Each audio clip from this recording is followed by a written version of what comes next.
Welcome back, everybody, back to the Cutting Room Podcast here with your mass creative host, Damian King. We're opening up season 3. It's been a while since I've done an episodic episode with you guys. I've been miss you guys very much. I hope you guys enjoyed all the content that I've released, all in January. February, I took a couple weeks off. It became a little bit overwhelming, but I couldn't wait to get back to doing this. You know how much I miss you guys and enjoy and I'm very happy with all the good feedback that you guys give me, all the comments, all the follows, all the sharing the content that I post. I really appreciate it, guys. But today, this whole season is going to be focusing on getting to know me, getting to know the host, why I like certain things, why I like pro wrestling, why I love film, share my experiences that got me into doing this and why I talk about this so much. So, in this first episode, is going to be called Why Pro Wrestling. So, throughout my life, whenever people would find out that I'm a pro wrestling fan, or I think people who also are pro wrestling fans kind of get the same thing. Every now and then, people ask the question, "Why pro wrestling? Why do you like pro wrestling?" With me, it's pretty interesting story, and so we're gonna get to know me a little better with that. When I was a kid, my parents separated, and I stayed with my mom. And on the weekends that I would go with my dad, he great guy, loving father, provider, and everything. He just didn't have that. He didn't have that dad thing in him where he knew what to do with his son on the weekends that he had him. So it was very like, what do I do now that I have him? But this one specific weekend where he introduced me to a friend of his, and him as well. His friend also had a son. I think we were probably the same age. If not, we were probably he was a year older than me for sure. But we met on this one day. Uh, his dad and then my dad took us to this park, and it was one of those. It was in that era where when you meet somebody you don't know, and it's the first time you're meeting them. Immediately, you just kind of look at each other and like, want to go play, and that's really how that friendship started. We were at the park.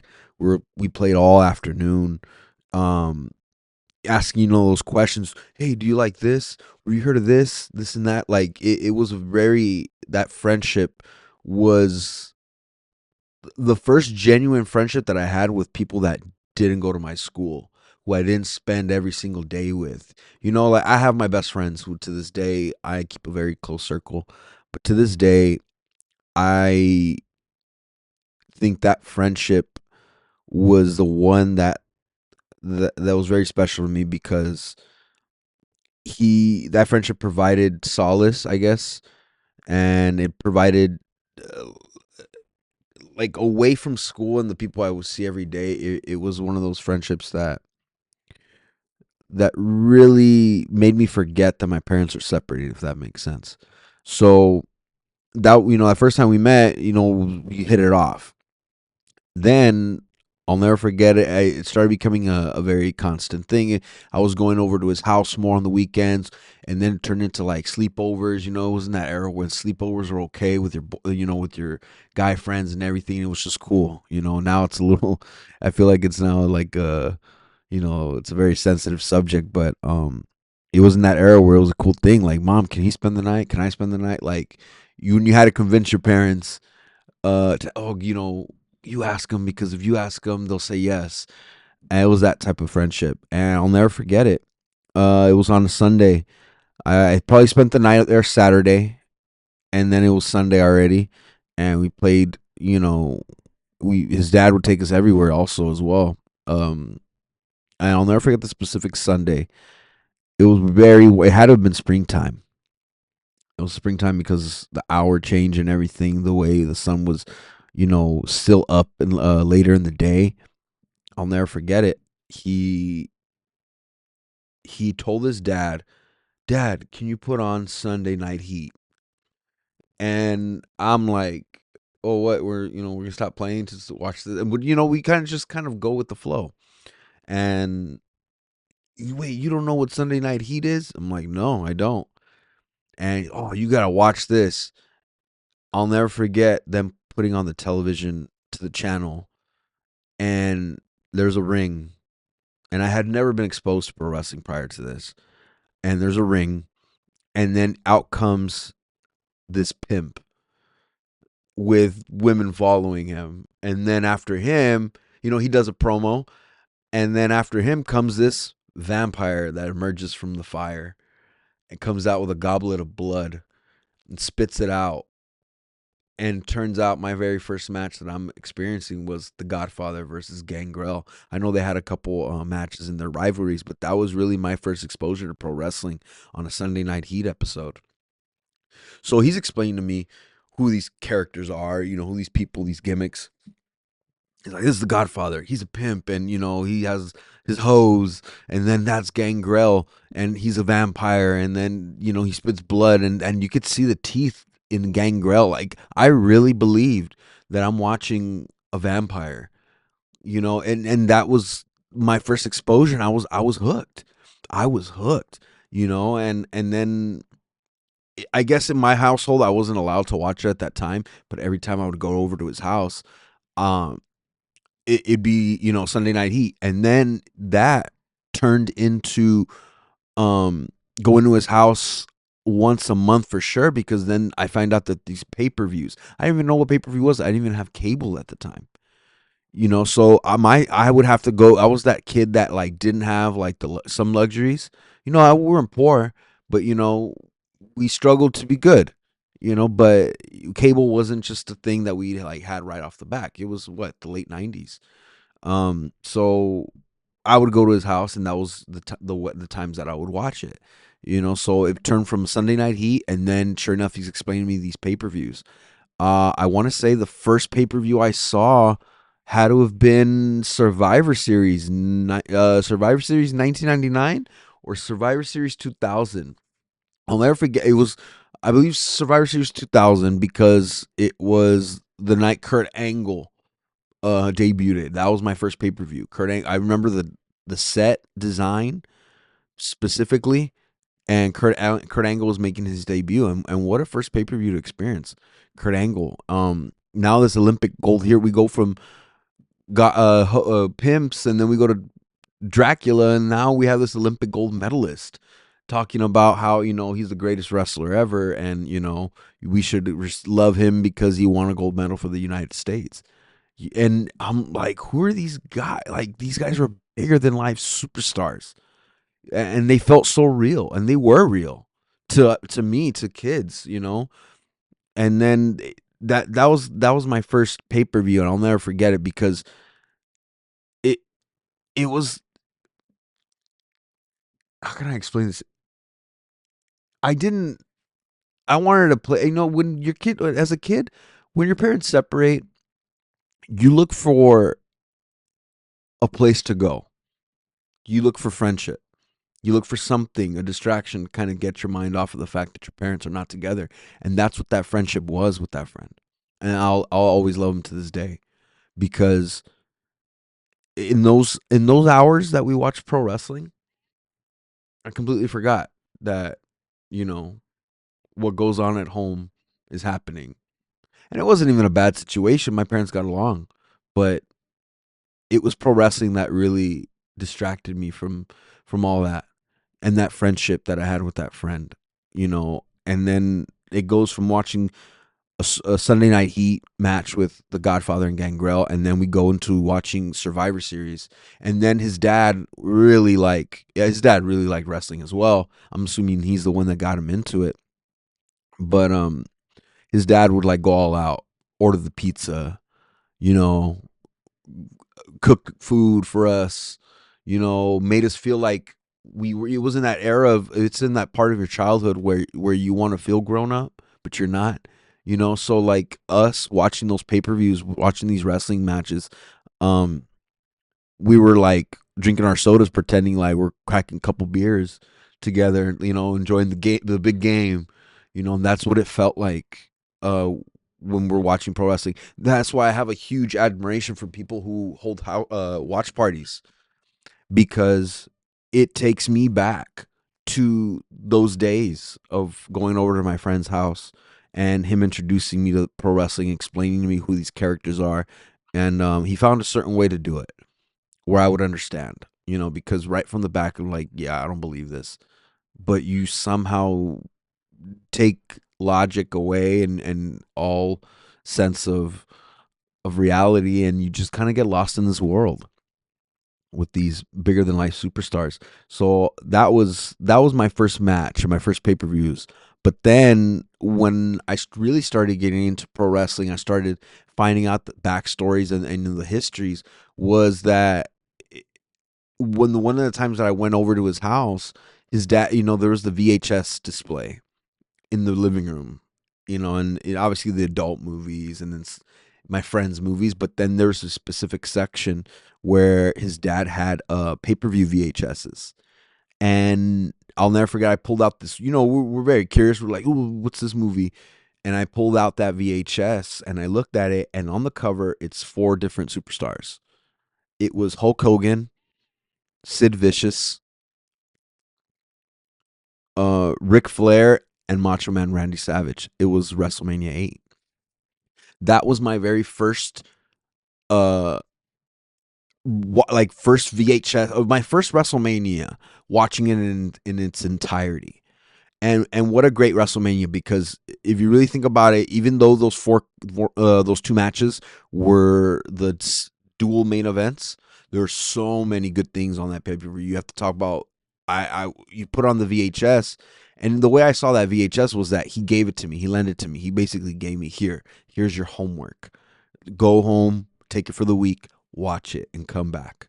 That's really like what he did as not word for word, but that's really what he like insinuated. So I go home and I pop in this VHS probably one time in the middle of the week after I got home from school, and I'll never forget watching Typhoon and Earthquake, the natural disasters, then watching the match, watching the promo with Jake the Snake Roberts that he did towards the Undertaker prior to their match, and that was one of the matches that I think is one of my most favorite Undertaker defenses of the streak, was him versus Jake the Snake Roberts, because it showed the footage of the Undertaker and the parlor segment where Jake the Snake closes the casket on the Undertaker's hand, and he gives him a couple chair shots. And then it was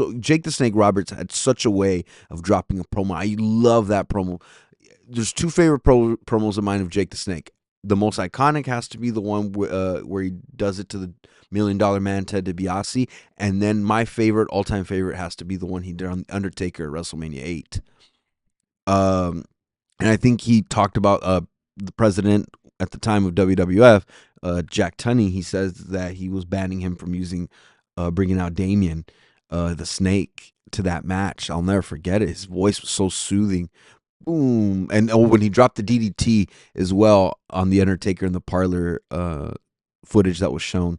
But that was a great WrestleMania. Also, really, really favorite match for any Intercontinental title defense was with Roddy Piper and Bret Hart, and they had a promo segment prior to the match where Roddy Piper is talking about how he grew up with Bret. He knew him as a kid, and that his mom was making them sandwiches, and he's like doing the sandwich hand gesture, and then Bret gets very defensive, and then he grabs him and he's like, don't disrespect me, and then Roddy Piper had the belt in his hand rolled up in his fist. And it was for the Intercontinental title. And what a great match. What a great finish, with Bret winning with the Bret spot. It was a headlock on him, and then he kicks up his feet on the turnbuckle and reverses back and does the roll up on Roddy Piper. And Piper actually gave respect and gave him the belt. That was a really good moment. That's when I started seeing that there's respect with certain superstars. That it's not just they all hate each other. But that was my first WrestleMania. But he sends me with that VHS back home, and then I come back, and then around that time, the timeline could be a little off, but this is the way I remember it. And So he gives me the VHS for WrestleMania 8. That was my first, like, wow, this is cool, but this is pretty old, right? He's like, yeah, well, guess what? There's a pay per view coming soon. WrestleMania 17 was my first live WrestleMania, watching it, everything, and what a WrestleMania to be introduced to. Rock, Stone Cold, Triple H, Undertaker, great undercard, the hardcore match. It That's when I started, like, what my friend got me into this thing that is super popular, and I never noticed it until he pointed it out. Because after that, when you get exposed to something, you start seeing it, noticing it. Uh, that it was always there. You just didn't really, like, know what it was until somebody put you on game. Um, that really felt like that because wrestling was everywhere, and I love pro wrestling, and I watch pro wrestling. When people ask me, why do you still watch pro wrestling? You know, like, it's just, I don't get it. Why people are so into something that's so fake, and I really hate when the people use that word, but when the result is predetermined, who cares? Who cares if the results are predetermined? Who cares if these people aren't really what they seem to be when they're doing these promos? I don't know if you guys have ever seen the movie Summer Fever Pitch with Drew Barrymore and Jimmy Fallon. There's a scene in the movie Fever Pitch where Jimmy tells Drew Barrymore, where he's like, and when she's like, okay, I get it, you're a fan. He's like, no, but it's more than that. You know, it's everybody wants something to, everyone wants to believe in something that's bigger than them, that takes them away from being normal. Some people, I guess, I respect combat sports. I respect the UFC. I respect baseball and football and everything. But there's something about pro wrestling that takes you back to being a kid again. You know, it's like cheering for your favorite villain. It's cheering for your hero. It's watching. That's why I love saying, pro wrestling is cinematic, because you really think about it. Some of the biggest movies that people love to this day is, there's hints of pro wrestling formula in those stories, if you really think about it. And that's what I love, how they're so intertwined. And I love pro wrestling. I love looking at a match, getting lost in it. And I've always favored a lot towards guys like Eddie Guerrero, that made you feel, that could um make you believe that he's really a bad guy, and you could also love him when he's a good guy, and even love him when he's a bad guy. He had that ability. Eddie Guerrero had really that ability to to make you believe everything he said and wanted you to feel. He was a master at that. Another pro wrestler that I love is Diamond Dallas Page. Diamond Dallas Page was so real. He didn't, put on this, like, gimmick of trying to be anything else other than himself, and really believing in himself. It's super late. He got into his career super late, but he was one of the first people that I ever realized that was using, manifesting what he says. And even after his pro wrestling career, the things that he's done to prolong people's lives and their health. He was such a great guy. If you really get the chance to follow him on Instagram and see his words of affirmation and everything that he does, it's just a very beautiful thing. Another pro wrestler that I ever got into was Scott Steiner. Scott Steiner, and some people like to think, when they think Scott Steiner, they think of the math of Scott Steiner, but I really respected him and his brother Rick, the Steiner brothers, everything that they did in Japan. Their WCW matches, even when they were in the WWF, in that golden era. There were the college boys, with the Letterman's jackets, doing stuff in their size that, guys their size weren't doing. Scott Steiner was really the master at that. You know, breaking the mold of what he looks like and doing what he is good at. And even when he became Big Papa Pump, man, there was no bigger presence than Big Papa Pump. And then I obviously, got into the new generation of wrestlers when I got back into pro wrestling. The guy that brought me back into pro wrestling was Finn Balor, because I started watching pro wrestling in the Attitude Era. And then I saw we go into, the Ruthless Aggression Era, which was so good. I sometimes tell people that I think I prefer the Ruthless Aggression Era over the Attitude Era because it was so good wrestling. If you really think about it, the guys on the cards of that era, we had Kurt Angle, Brock Lesnar, Shelton Benjamin, young Randy Orton, young John Cena. Those were, and Eddie Guerrero, Edge. And then you look on the Raw roster, and you had your big guys. You had Triple H, young Batista, um, Ric Flair was still active. We had other great. We had the Dudley Boys still doing their thing before they left to TNA. Jeff Hardy before his leaving to TNA as well. Even the women's division was shaping up during that era. If you really think about it, but that's why I prefer the Ruthless Aggression era. So the PGA era, and I stopped watching pro wrestling after Eddie Guerrero died. I lost interest. I call it the day pro wrestling died. How music had, when the Big Bopper and Richie Valens died in the plane crash. I felt like wrestling's day that it died was the day that Eddie died, and then following was Chris Benoit, because you could tell wrestling shifted. Wrestling lost something. It didn't just lose two guys; it lost a feeling. And I got out of it. I couldn't watch the product at that time. I felt like my intelligence was being insulted. And I was getting of an age where it's like it wasn't cool to be a pro wrestling fan. I didn't watch it during high school at all whatsoever either. So I stopped watching for a good while. I would hear rumblings of things. Then these new guys come in like the Shield, and you hear about CM Punk doing the pipe bomb, and it kind of, The Rock coming back. I still wasn't really interested. It wasn't until in 2016 was when I would still keep my ear to the ground, and I would hear these rumors that the Hardys were coming back.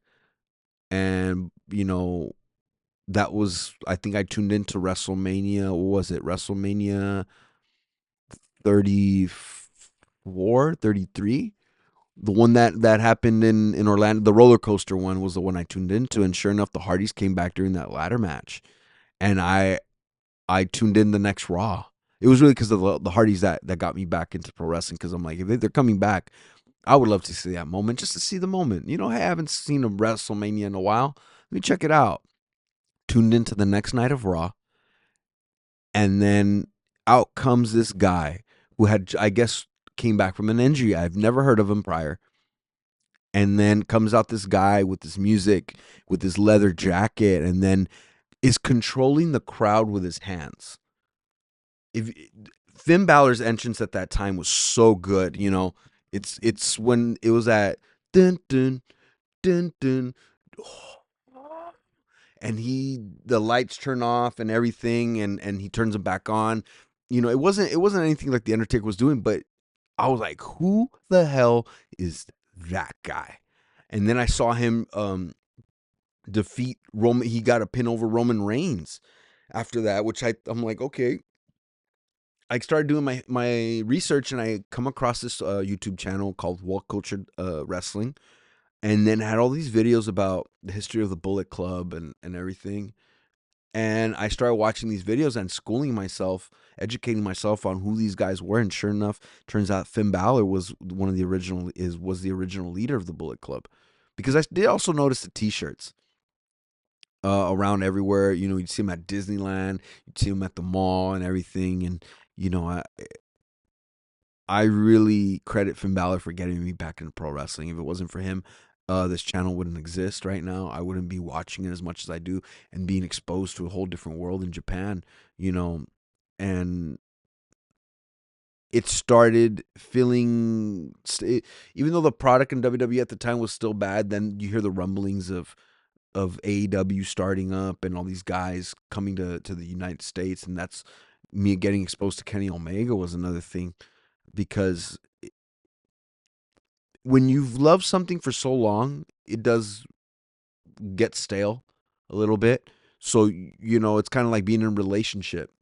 You're in this relationship so long, and you're doing the same thing over and over and again, and then when you add a little spice into the relationship, it kind of reignites your love again. That's what really the Bullet Club was for me, reigniting a love for something, and adding spark into the relationship I had with pro wrestling.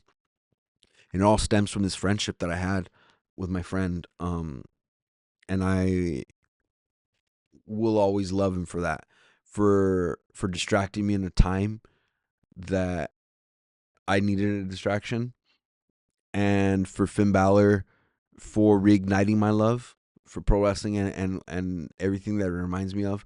And that's what I love about watching pay-per-views at my house when I have my friends over. It's a great vibe, because even some people who aren't into pro wrestling, there's something there for everybody.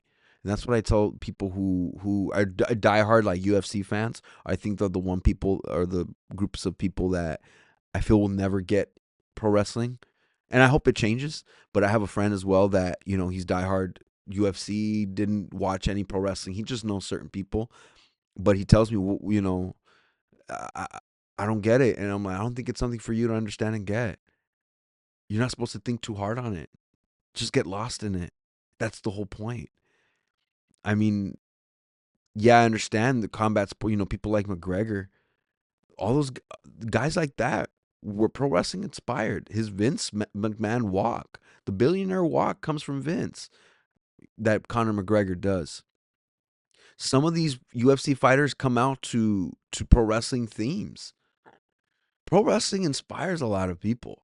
And I love it when people say they're not fans, and I somehow catch a little hint in their things they say, that I'm like, only a pro wrestling fan would know that. Why is it so embarrassing to be a pro wrestling fan? And I love this new era of pro wrestling where it's okay now again to be a fan like it was back in the day. And you know and and I don't know, I really hope that the spark of pro wrestling never dies again, that never goes away, because it helps out. It helps pro wrestling really. It really pushes the threshold for pop culture, because it gives we have a new fresh crop of actors. If you really think about it, when we're bored of the same thing, the same guys and the same movies, there's this whole wave of talent that are so good at what they do, that they could flourish in the big in the movie, and in the film industry. you know Guys like Dave Batista, John Cena's doing his thing. Someone that we didn't think that would excel in acting is now doing some of the best work that he's ever done. So if you ever ask me why pro wrestling, there's your answer right there. Because it takes me back to a time where things were simple, and it was happy, and it wasn't the bullshit that was going on at home. That's why I love pro wrestling, and that's why I say pro wrestling and cinematic. And I hope you guys enjoyed this episode of Why Pro Wrestling with your host, Damian King. And that's a wrap on today's episode. Next episode, we'll be talking about why I love film, what the films that got me into wanting to be a film director. I feel like this season I'm gonna start letting you guys into behind the mask, and who was the guy behind it, and why he does the things he does and says the things he says. And I hope you guys enjoy it, and I hope you guys enjoy this episode. And that's a wrap on today's episode on the Cutting Room Podcast with your host, Damian King. And always forget, pro wrestling is cinematic. Cut.